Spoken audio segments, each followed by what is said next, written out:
Na'am, assalamu alaikum rahmatullah. So time farm fa suna ta update kullum ba dare ba rana. Kamar yadda na gaya muku sun yi adding features na adding wallet amma tukuna sun ce it is not yet da za a fara connecting wallet. Sannan kuma sun yi adding feature na staking, sun sake yin adding yanzu wani sabon feature a nan gurin ka shigo cikin time farm ɗinka ga N nan gurin. Wannan gashi nan ani kenan wanda za ka rinka ani inda ake staking. Da stake ne. Kun ga staking yanzu ka shigo sun yi adding feature yanzu gashi nan me ake kira Oracle of Time. Quiz ne yanzu suka fitar da shi. Duk wanda yake da ra'ayi ba dole bane, kawai kana buƙatar ƙarin adding point ne, za su shiga za su yi maka tambaya, sai su yi maka tambaya. Gashi nan sun yi tambaya.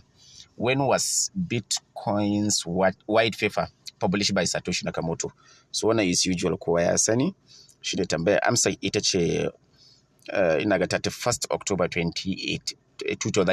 31st October ne 2008. Kun ga kalanda, ga nan gurin kalanda kawai sai ka taba.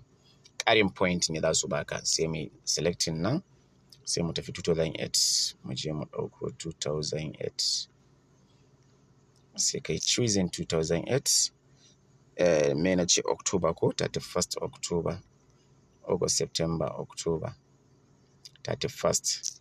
Gashi nan dai quiz ne, za ka samu ƙarin point kuma za ka samu dan wasu abubuwa abin da ya shafi harkar crypto, ƙarin haske akan layin ka kenan.